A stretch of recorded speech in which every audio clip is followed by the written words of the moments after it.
একবার একটা মা ঘরে রান্না করছিল, এমন সময় ছেলে এসে মাকে একটা চিরকুট ধরিয়ে দিল, বলল যে মা তোমাকে একটা বিল দিলাম, বিলটা পরিশোধ করো।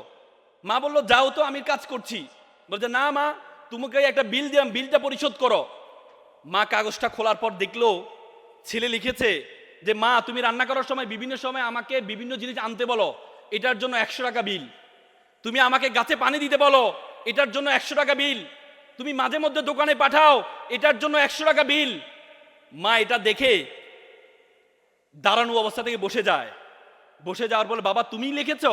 বলে যে মা হ্যাঁ আমি লিখেছি। বাবা তুমি লিখেছো? বলে যে মা হ্যাঁ আমি লিখেছি। বললো যে এক কাজ কর, তোমার জন্য আমি একটু নুডলস রান্না করেছি, নুডলসটা তুমি খাও, আর তোমার বিলটা আমি নিয়ে আসতেছি, তুমি একটু ওয়েট করো। মা একটা কলম নিয়ে সে কাগজের বিপরীত পাঠে লিখলো, বাবা 9 মাস তোমাকে পেটে ধারণ করেছিলাম, জীবনে এত কষ্ট, টানা 9টা মাস তোমাকে আমি বহন করেছি। রাতে ইচ্ছে করতো একটু ডান পাশ হই, কিন্তু ডান পাশ হতাম না, আমার বাবুটা যদি পেটে ব্যথা পায় সেজন্য আমি ডান পাশ হতাম না। ইচ্ছা করতো একটু বাম পাশ হই, কিন্তু যে বাবুকে আমি দেখি নাই তার প্রতি আমার এত মহব্বত, আমি বাম পাশ হতাম না যে আমার সন্তানটা যদি ব্যথা পায়। সেটার জন্য তোমার বিল 0 টাকা। তুমি জন্মগ্রহণ করেছিলে, জন্মগ্রহণ করার পর 2টা বছর যে পরিমাণ ঘুম ভেঙেছে আমার, যে পরিমাণ প্রায় 6 মাস টানা 6 মাস পরিমাণ ঘুম আমি ঘুমাই নাই আমার সন্তানের জন্য, সেটার জন্য বিল 0 টাকা। তুমি পিঠা পছন্দ করতা, ওই দিন পিঠা রান্না করেছিলাম তোমার জন্য, পরিবারের সকলেই পিঠা খেয়েছে, সর্বশেষ একটি পোড়া পিঠা ছিল, সারাদিন কিছু খাইনি, চিন্তা করেছিলাম পিঠাটা খাবো। তুমি বাইরে থেকে দৌড়িয়ে এসে বললাম মা এটা কি অন্য পিঠা, এই পিঠাটা আমি খাবো। আমি তোমার দিকে একটু তাকিয়ে আমার সন্তানের হাসি দেখে নিজের পেটের মধ্যে যে খিদা আছে সেই খিদার দিকে আমি তাকাইনি, আমি তোমাকে সেই পিঠাটা দিয়ে দিয়েছিলাম। তুমি খাচ্ছ, আমার অন্তরের যে বাসনা, অন্তরের যে ভালোবাসা আমি প্রকাশ করতে পারিনি, সেই বিলের জন্য তোমার জন্য 0 টাকা। সন্তানকে যখন দেয়া হলো, সন্তান এটা দেখে মাকে জড়িয়ে ধরে কান্না করে বলল মা তোমার কাছ থেকে কোনো বিল আমি চাই না। চুমু খেয়ে ছেলে কান্না করে দিয়েছিল। আজকে আমরা প্রতিদান চাই, কিন্তু মা বাবার প্রতিদান তুমি কখনো দিতে পারবা না। মেডিকেল সায়েন্স বলে একটা মানুষ ব্যথা সহ্য করতে পারে 45 ইউনিট, তার চেয়ে সে বেশি ব্যথা পেলে সে হয়তো বেহুশ হয়ে যায়, না হলে মারা যায়। মা যখন সন্তান প্রসব করে তার ব্যথার ইউনিট হচ্ছে 55। বলা হয় 30টা হাড় একসাথে ভাঙলে যেমন ব্যথা পায় তার চেয়ে বেশি ব্যথা পায় তোমার মা।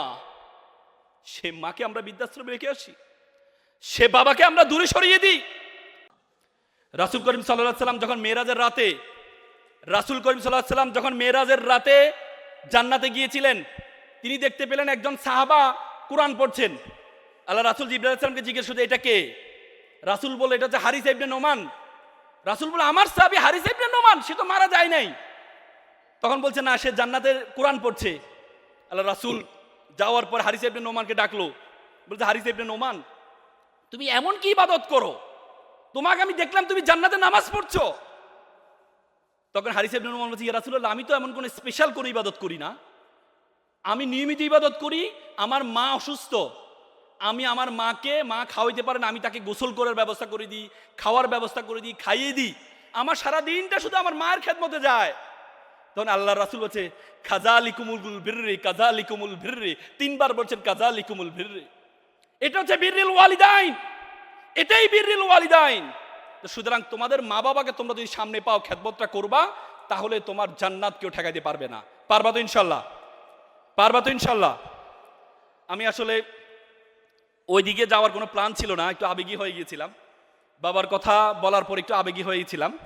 শিক্ষার্থী ভাই বোনেরা, আজকে তোমাদেরকে আমি কংগ্রেচুলেট জানাচ্ছি, তোমাদেরকে আমি অভিবাদন জানাচ্ছি। তোমাদের জীবনে একটা গুরুত্বপূর্ণ অ্যাচিভমেন্ট, তোমরা আজকে অর্জন করছো। But you must mind it, this is the beginning. This is the very very beginning of your journey. তোমার জীবন মাত্র শুরু হয়েছে। তুমি যদি মনে করো এই গাজীপুর শহরের মধ্যে তুমি কম্পিটিশন করবা, তাহলে তুমি ভুল করবা।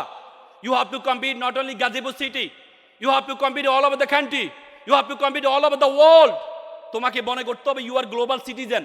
পৃথিবীটা একটা বিশ্বগ্রামে পরিণত হয়েছে, পৃথিবীটা একটা বিশ্বগ্রামে পরিণত হয়েছে। You have to think beyond Bangladeshi border. তোমাকে বাংলাদেশি বর্ডারের বাইরে চিন্তা করতে হবে। তুমি যদি মনে করো তুমি এই গাজীপুর শহরের মধ্যে কম্পিটিশন করবা, তাহলে তুমি ভুল করবা। একটা সাইক্লিং সংস্থা একটা গবেষণায় বলেছেন, মানুষ চিন্তা করে হচ্ছে তার তার চারপাশে যে 15 কিলোমিটারে যা হচ্ছে মানুষ ততটুকু চিন্তা করে, ততটুকু চিন্তা করে। পৃথিবীটা ততটুকু নয়, তোমাকে বড় চিন্তা করতে হবে। চিন্তার আগে প্রথমে তুমি তোমার সম্বন্ধে জানতে হবে। সক্রেটিস বলেছে নো দাই সেলফ।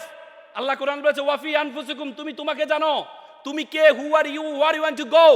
তুমি কে, তোমাকে কতটুকু যেতে হবে সেটা তোমার সম্বন্ধে জানতে হবে। উপমহাদেশ সেরা কবি কবি ফরিদউদ্দিন বলেছে উনসু মাতলু বেজা হাত দরগাহা হার তুরি গো বাজে গো খুদনেশা। পৃথিবী যাকে খুঁজে বেড়াচ্ছে তুমি সেই ব্যক্তি, তুমি তোমাকে খুঁজে বের করো, তুমি তোমাকে খুঁজে বের করো, তুমি কে। আজকে আমরা মনে করি তোমাদের গাজীপুরে সবচেয়ে বড় অ্যালার্মিং, গাজীপুরে গত 3 বছরে প্রায় 1984 জন শিক্ষার্থী আত্মহত্যা করেছে। This is a very alarming for you Gazipur city. 1984 জন আত্মহত্যা করেছে, হতাশার জন্য শিক্ষার্থী আত্মহত্যা করেছে। তোমাদেরকে বলি, তোমরা যারা আত্মহত্যার অ্যাটেম্প নাও, তুমি তোমার সম্বন্ধে ধারণা নেই, তুমি তোমার সম্বন্ধে ধারণা নেই।